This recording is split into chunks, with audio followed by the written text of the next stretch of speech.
As situações mudam o tempo todo e com isso as oportunidades surgem. Mas é preciso saber o que está acontecendo. Por isso, hoje no programa Talentos em Foco, vamos falar sobre o mercado de comunicação. Confira.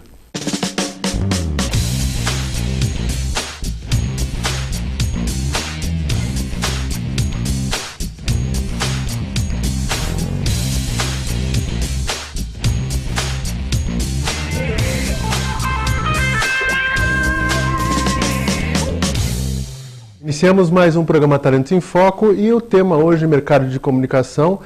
Nós vamos falar um pouquinho mais sobre não só a oportunidade de trabalho, mas as oportunidades de empreendedorismo e negócios, especificamente muito mais na área de TV.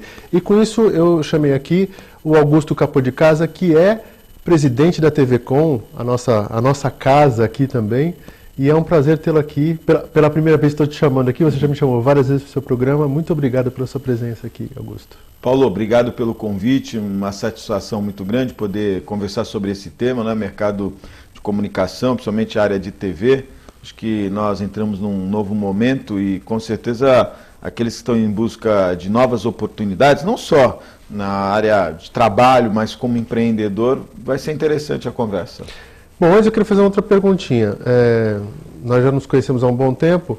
E o que fez você ir para essa área? Porque você começou na área de propaganda, lá no comecinho lá atrás. E depois você entrou como apresentador de programa, em outra emissora, hoje você está aqui. Como é que foi essa ideia? De onde surgiu isso? Olha, na verdade, a minha expertise era na área de produção, não é? Então, eu já tive, desde do ano de 86, eu atuava na área de propaganda, né? Era a minha especialidade. No decorrer, eu fui também me aperfeiçoando na questão de produção, né? De espetáculos, na produção ligada à realização, né? Quer dizer, a produção teatral, produção de shows, e comecei a me especializar nisso. Em 98, na verdade no final de 97, eu levei uma proposta para a produção de um programa de televisão na Santa Cecília, né? E naquela época a gente encontrou dificuldade de identificar um apresentador para o modelo que a gente desenvolveu. Naquela época, em 98, não se faziam programas em pé, né? Todos os programas eram sentados. Hoje todo mundo faz em pé, mas em 98 as pessoas faziam um programa sentado. E nós tínhamos a ideia, trouxemos a ideia de fazer um programa de entrevistas com mais dinamismo, né? E encontramos dificuldade. O Albertino, que era o superintendente, né? Na época da Santa Cecília, numa reunião, e puxa, no encontro, e aquela dificuldade, ele falou, você não faz um teste? Eu não tenho nada a ver, não, faz um teste. E nós gravamos um programa, esse programa foi ao ar no dia 21 de abril de 98, gravado. No dia seguinte nós fizemos ao vivo. Foi um programa só gravado, aí dá certo, e fizemos, e lógico, nesses 15 anos a gente acabou se aprimorando, e é interessante, que eu sempre adorei televisão. Eu adoro assistir televisão, né? Eu prefiro televisão que rádio, eu sou apaixonado por televisão, e sempre fui, mas nunca tinha despertado o interesse em trabalhar na televisão, nem como apresentador e nem como profissionalmente, na área de produção. Fui descobrir isso em 98, já com 32, 33 anos. Então, tarde, né? No sentido de poder estar conhecendo mais e aprendendo mais. De lá para cá, eu identifiquei na televisão realmente aquele preenchimento de realização. É uma coisa que eu gosto de fazer, né? Sugerir programas, desenhar projetos, é uma coisa que me chama bastante atenção. Hoje, uma das barreiras nessa área é o conhecimento técnico, né? Você tem cada vez mais que conhecer tecnicamente. Essa vou dizer assim, um ponto fraco, não é? Porque a parte técnica, você tem que conhecer sistema de transmissão, sistema de operação, e ainda eu peco um pouco, né? Eu tenho que estudar bastante para poder falar de igual para igual. Mas eu acho que eu descobri, sem querer, né, essa paixão pela televisão. E aí acaba sendo empreendedor, como você falou, há 15 anos com o programa, né? Com um programa, que isso heroísmo aqui no nosso país, né? E o programa hoje diário, não sei quanto tempo ele foi, já era desde o começo diário? Não, sempre foi diário. Então, diário, que é uma batalha boa para se fazer. Né? A gente chegou a ter, na Santa Cecília eu cheguei a ser exibido 3 vezes ao dia. Né? A gente fazia ao vivo, 1h30, reprisava às 9, às 8 e tinha uma reprise à 1 da manhã. Isso foi mudando, né? A gente foi adequando. Quando eu saí da Santa Cecília, o programa era exibido 2 vezes ao dia. Né? O que não é comum, não é? Você ter uma emissora como a Santa Cecília, já formada, estabelecida, com uma grade significativa, que tinha um programa que era exibido 2 vezes ao dia. Né?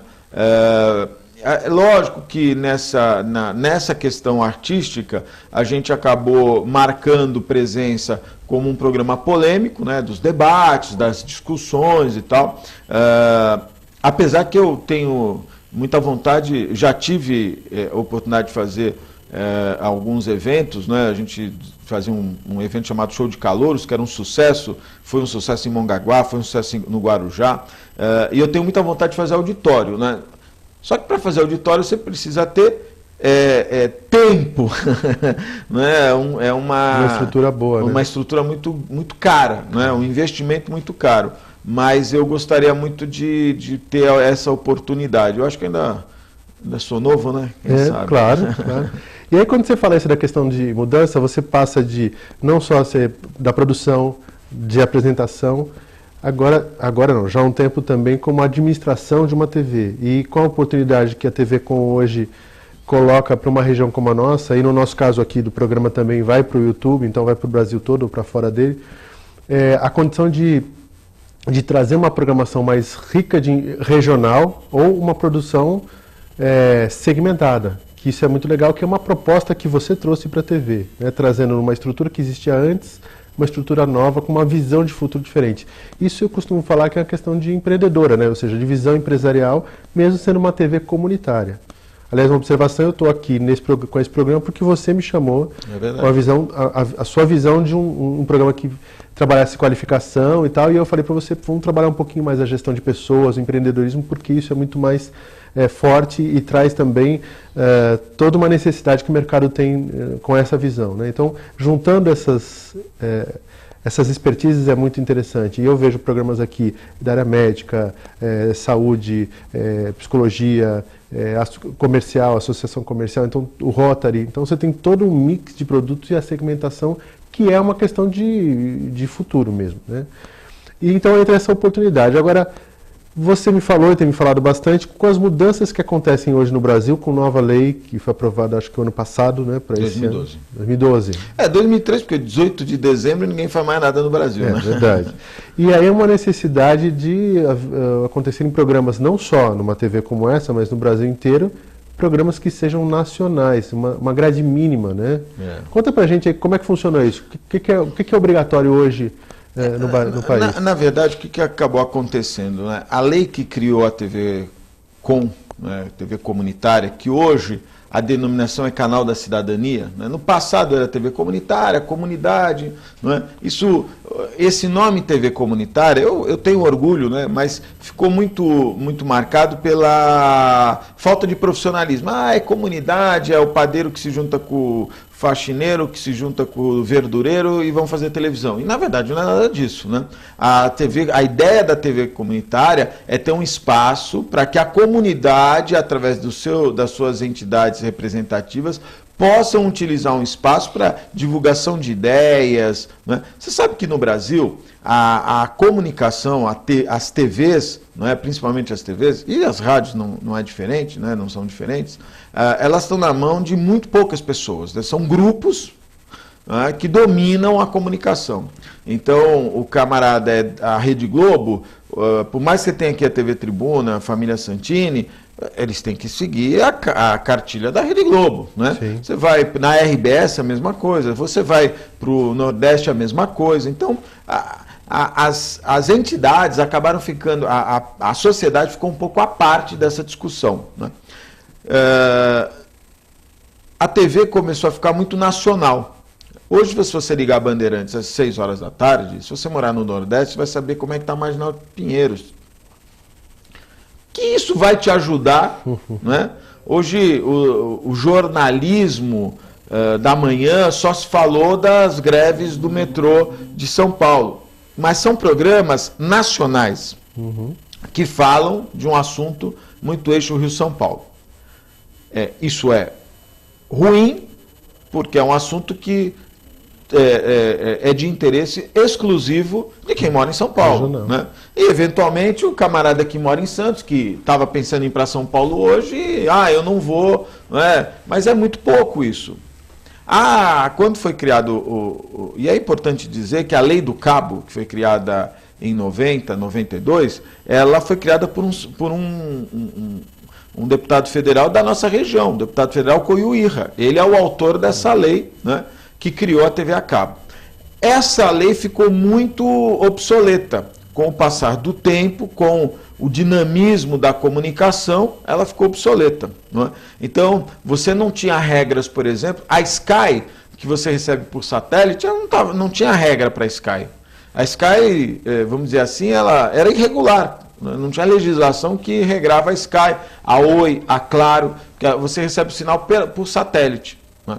Então, em 18 de dezembro de 2012, depois de uma ampla discussão, mais de 2 anos de discussão, foi criada, foi um decreto da Dilma que regulamentou de novo a transmissão por assinatura, vamos dizer assim, ou cabo, ou satélite, ou outros sistemas. E nessa regulamentação, ela privilegiou a produção nacional. Né? Okay. Isso é bom? Lógico que é. Se a gente vai, né, ter um mercado aquecido. Isso é ruim? Porque você cerceou o camarada que quer ter um canal, olha, o canal do Japão, ele só vai transmitir programação japonesa. O cara liga lá porque ele quer falar japonês, ouvir japonês e assistir as coisas do Japão. Eu acho que essa pluralidade ela é importante, né? E nos Estados Unidos, que é o país com o maior número de canais a cabo, você tem lá o canal do punk, do funk, você tem o canal do esporte, do futebol, do basquete, o segmento, né? E você faz a tua opção. A lei criou cotas mínimas para a produção nacional. Então, todas as programadoras, o que são as programadoras, a Universal, Discover, todas essas programadoras, elas ficaram obrigadas a ter uma quantidade mínima de horas em horários específicos. Não pode ser também, olha, põe a programação nacional na madrugada. Não, ela criou uma tabela onde tem lá a obrigatoriedade de programação nacional. O que isso gerou? Um aquecimento significativo no mercado de produção, né, no mercado de TV. As programadoras foram atrás de programação nacional, né, e algumas produtoras que já estavam estabelecidas, com uma estrutura mais adequada, começaram a absorver essa necessidade. Então, por isso que a gente tem visto muita produção nacional, porque a lei obriga que as programadoras façam essa produção. Né? Só que o mercado não estava pronto para isso, né? Não estava pronto. E aí, dificuldade de achar programação. Profissionais. Programação, ou seja, produto pronto para trazer. Pronto. O que achou já estava feito, e aí eu busco, e é isso aí, eu não vou poder colocar. Aí você pega lá adaptações, né? Houveram diversas adaptações. Essa lei, inclusive, ela regra as reprises. Né? Você não pode pegar um negócio e sair reprisando o resto da vida. É uma tabela bastante administrada pela Ancine. Ela é bastante rígida. O que acabou acontecendo? Como tudo que é feito na canetada de um dia para o outro, cria um corre-corre. As programadoras tinham tempo para se adaptar a isso, né? Eu vou dar um exemplo. Eu tive numa das audiências públicas da Ancine discutindo isso, aí levantou lá um cara, pediu a palavra, falou, pois não, era um representante da TV Senac, né? E ele falou, mas olha, nós não tem dificuldade, porque eu compro muita coisa de fora. Você tem um mercado mundial aí com produções de todos os países, né? Borbulhando e vendendo. Tem as feiras internacionais de venda de produtos, onde o cara vai lá e compra o que ele imaginar. A série tal, compra programas de história do México, enfim, você tem de tudo. E ele levantou e disse, olha, eu não vou encontrar no Brasil a competitividade de preço que eu tenho no oferecer, e eu vou ter dificuldade e tal. Enfim, isso também gerou a seguinte questão. Se você tem um mercado, você tem que comprar daquele mercado, é meio que um monopólio de preços. Né? Uhum. Isso criou uma dificuldade. Gente para trabalhar, principalmente na parte técnica. Então vou aproveitar esse gancho que você falou, vamos fazer um intervalinho? Vamos. E nós vamos conversar um pouquinho sobre esse mercado de trabalho. Legal. Depois do intervalo. A gente volta em seguida, até mais.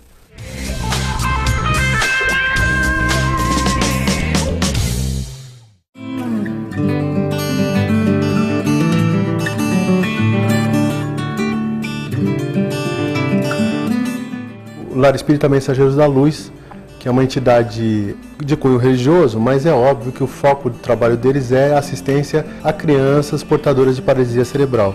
Essas crianças, elas vão desde crianças bem pequenas, bebês e tal, até crianças de 59 anos. Então, na verdade, são pessoas com uma dependência muito grande, porque não tem mobilidade alguma. Então, tem uma equipe grande, tem lavanderia, como está falando, a parte de nutrição e alimentação. As crianças ficam ou na situação de estarem numa cama ou de movimentação, mas existem muitas atividades que essa instituição faz, porque leva elas para a piscina, leva elas para a praia, fazem uma forma de integração e estimulam essas crianças, né, ao seu desenvolvimento dentro do limite que a condição física dela coloca, né? Então a sugestão é que vocês visitem o site do mensageirosdaluz.org.br, conheçam um pouco mais sobre esse trabalho, possam fazer doações sim, doações em dinheiro, em espécie, nos bancos indicados, possam também fazer doações em produtos que são colocados como necessidade do mês, e mais ainda, façam a visita normalmente é no domingo, você pode ligar para a instituição e fazer uma visita lá marcando com o pessoal, ok?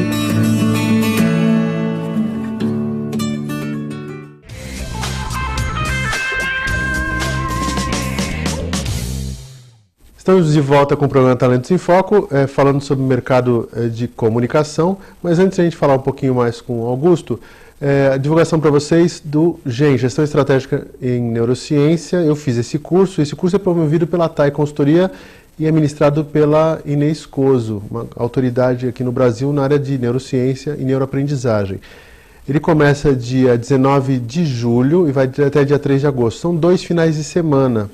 Na verdade, começa na sexta, sábado, domingo, e no sexta, sábado, domingo seguinte. É uma carga horária pesada, um curso que trabalha muito a questão de aprendizagem e todo ele baseado, claro, na neurociência. Então, vale a pena você fazer. Entra no site nosso site, que é o facebook.com/Talentos em Foco, e a gente vai divulgar um pouquinho mais sobre esse trabalho da Inês e da empresa dela, ok?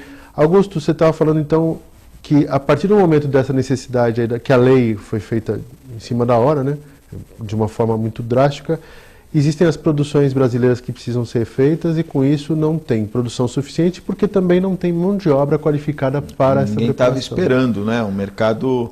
Isso reflete em tudo. Reflete para vocês aqui na TV para fazer o dia a dia. Sim. E reflete nas produtoras que vão fazer programas para isso e reflete nas mesmas produtoras que fazem a parte de propaganda e publicidade. Você tem assim, as emissoras de televisão, elas acabam tendo, diferentemente das produtoras, não é? O que o mercado criou? Criou uma situação confusa, que é assim, você tem uma produtora, você não tem lá 300 funcionários, são pouquíssimas as produtoras, tem no Brasil acho que 2 produtoras no máximo, já tem um casting de profissionais técnicos que são fixos, contratados. Normalmente as produtoras trabalham com freelancer, né? Então ela tem, olha, eu vou produzir 10 episódios de tal seriado, né? 10 episódios de tal produto. Então ela contrata os produtores necessários, né? E faz desenvolve aquele trabalho. Período específico para o job, né? O que acabou acontecendo? Esse mercado era restrito, não é? Que você tinha muito pouco profissional. Porque o mercado de televisão, você tem a Bandeirantes, a Record, elas têm lá o casting de profissionais da área técnica. Câmeras, auxiliar de câmera, iluminador, cenógrafo. Você já tem um casting que é fixo, né?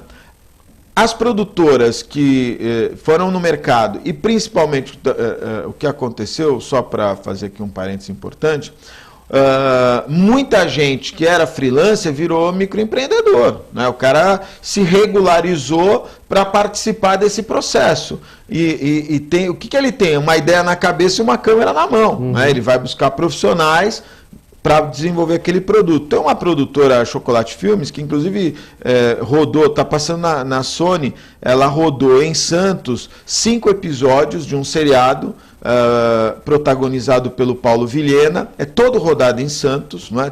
Muito bem produzido. A Chocolate Filmes é o cara com pouquíssimas pessoas. Ele tem um produto, ele contrata a gente. Hoje a dificuldade é contratar essas pessoas. O mercado não estava preparado, né? Você não forma um bom câmera, um bom iluminador, um auxiliar de direção, um diretor de imagem, um diretor de fotografia, você não forma do dia para a noite. Né? Então, esse mercado entrou em ebulição, há falta de profissionais. É um mercado internacional, né? Quer dizer, nós temos aqui em Santos o Flávio Medeiros, que é um músico, arranjador, que está em Hollywood, né? Está trabalhando lá. É comum você ter profissionais que acabam indo buscar oportunidades de trabalho em outros lugares. Mas isso passa por qualificação. Esse é o grande ponto. Né? Esse é o grande ponto. E onde buscar a qualificação? Hoje, o Senac tem cursos. Não são cursos que eu posso assim dizer que vão deixar o cara top, né? Mas são cursos que vão dar a formação básica para a câmera, para algumas áreas. Né? Hoje, o sindicato que regra essa atividade é o sindicato dos radialistas, né? Então você tem lá, dentro dos sindicatos radialistas, você tem do cabo-man até o operador de áudio, operador de VT, tudo isso está dentro da lei que regulamentou essa atividade. E hoje há uma carência de cursos. Se o cara não tiver condição dele bancar um curso para se qualificar, ele vai encontrar bastante dificuldade de ter essa qualificação à disposição. Então, na verdade, a qualificação acaba acontecendo, viu, que já dentro das empresas, né? Que é um mal no Brasil. Que é muito comum. Então, é muito comum. É o que eu estava falando com o pessoal de hotelaria, a questão de você pegar, por exemplo, eles preferem pegar alguém que conhece muito bem inglês, se é necessidade ou outra língua, e toda a parte interna ele prefere formar lá dentro. Mesmo que tenha curso como existe de turismo, ou o que seja, porque é muito específico. Se a pessoa vai ser... Porque o Senac é a mesma instituição que tem esse tipo de qualificação. Mas você tem um Senac lá em Campos do Jordão, você tem um Senac em Águas de São Pedro, onde a pessoa precisa se deslocar para fazer um tempo curso. Que não é fácil. Né? E é um tempo específico. Mesma coisa no caso de vocês. O quanto agora, eu fico pensando aqui, que os empresários dessa área podem se juntar e criar uma condição para que as escolas aconteçam. Ou seja, existe uma necessidade desse pessoal para todo mundo. Eu me lembro no interior, falando com o pessoal de supermercado, uma necessidade, por exemplo, de açougueiro, sei lá, e eles falaram, tem uma dificuldade, está inflacionando o mercado, o salário está aumentando, e não tem gente. Eu falei, e o que vocês não fizeram até agora, que vocês não se juntaram e criaram uma escola de açougueiro? Porque você fala, açougueiro é fácil. Não é fácil. Tem que lidar com a parte técnica do uso da carne, do corte, da maneira. Acho que nenhuma atividade, né? Pizzaiolo, padeiro, enfim, você tem todas as dificuldades. Você tem uma formação. Alguns são mais técnicos, outros menos técnicos, a gente precisa de uma formação. E você vai formar um iluminador aqui dentro.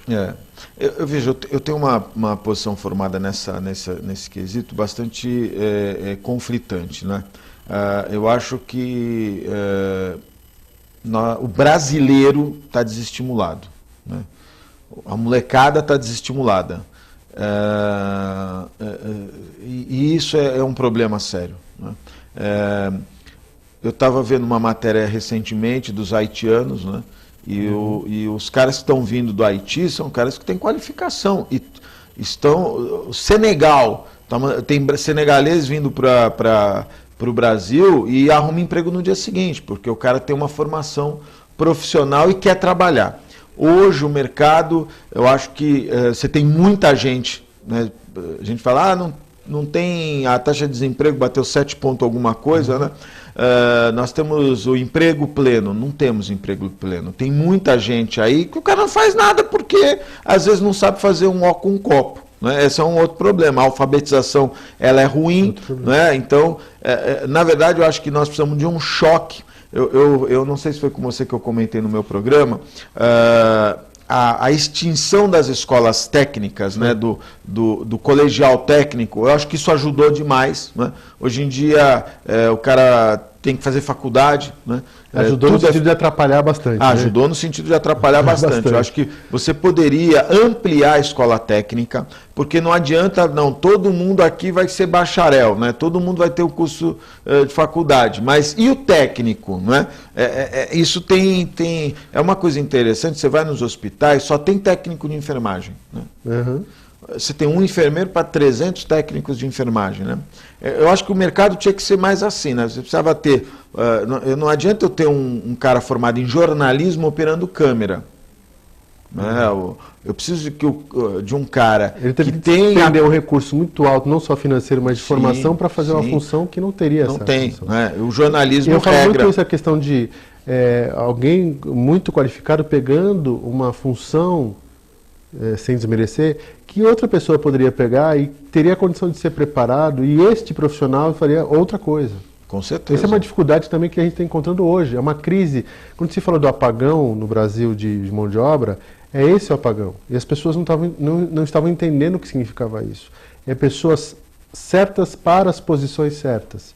E quando você fala da época do começo de 90, quando acabou-se com escolas técnicas constantes, não é só o acabar, que cursos que existem hoje, que existem escolas técnicas hoje, mas que cursos que existem hoje para suprir o mercado? Qual é a visão que o governo tem, ou que as empresas privadas que trabalham na educação têm da necessidade que o mercado possui de mão de obra? Então, mas você tinha um sistema bem montado que foi desmantelado e tudo que você tem que recomeçar é muito trabalhoso. Eu me recordo que você tinha lá o cara que se formava em técnico em química, ele ia prestar, amanhã depois ele podia ser um químico, mas ele ia passar aquela experiência de anos, 3, 4, 5 anos como técnico de química para ir buscar uma outra oportunidade. Eu acho que o mercado de televisão, se você pegar de uma maneira geral, a grande maioria da parte técnica foi formada dentro das emissoras. Exato. Né? Dentro das emissoras. E você tem quase zero cursos que formem. Hoje o camarada faz uma faculdade de rádio e TV, ele sai como profissional de rádio e TV, mas ainda está muito aquém da necessidade para operar uma câmera. Né? Uhum. Eu acho que o curso técnico, e você tem áreas que a remuneração às vezes do técnico é maior do que o e dentro desse, eu sei que o tempo está acabando, mas só para fazer uma comparação, nós estamos falando do treinamento dentro das empresas, a área portuária sofreu muito com isso. Uhum. Por quê? O camarada para treinar, para você formar um profissional, um operador de RTG, o cara tem que operar um RTG. Aí a empresa tinha que parar de operar, né? Parar de ganhar dinheiro, porque a função dela não é qualificar mão de obra, a função dela é movimentar containers, Sim. mas ela precisava parar aquele equipamento para treinar um cara, porque um está se aposentando, o outro está saindo, o outro está licença médica, e isso as empresas enfrentaram esse conflito, né? Então, olha, nós não temos como parar, como é que vai parar uma operação? Então se encontrou outras soluções, né, para poder suprir isso, qualificar o cara. Eu acho que essa é, no Brasil, uma necessidade, né? Criar um grupo de estudo que realmente traga diretrizes de formação de profissionais. Sabe por quê? Nós estamos vivendo hoje um fenômeno. Todo esse pessoal que está vindo de fora, não tenho nada contra. O cara vem do Haiti, o cara vem do Senegal, são países que precisam ser ajudados. Está vindo muita gente de boa qualidade que está ocupando o nosso espaço. Mas é porque também nós não estamos ocupando esse espaço. Então você chega um cara com carpinteiro, marceneiro, pedreiro, esse pessoal está vindo. Isso mesmo. Né? E é uma mão de obra que falta. Pega o jovem e pergunta, você quer ser açougueiro? Ninguém quer. Ninguém não quer ser garçom e outras coisas mais. É verdade. Bom, nosso tempo é curto, né? Senão o presidente da emissora vai falar assim, pô, você ultrapassou o tempo, brincadeira. Pessoal, preste atenção, esse tema veio aqui porque eu já tenho conversado muito com o Augusto. Você é empreendedor, existem oportunidades de mercado para essa área de comunicação e TV e tal. Você que quer uma colocação profissional, precisa se qualificar, mas precisa ver quais são as necessidades do mercado. Então fica no ar aí, fica para você.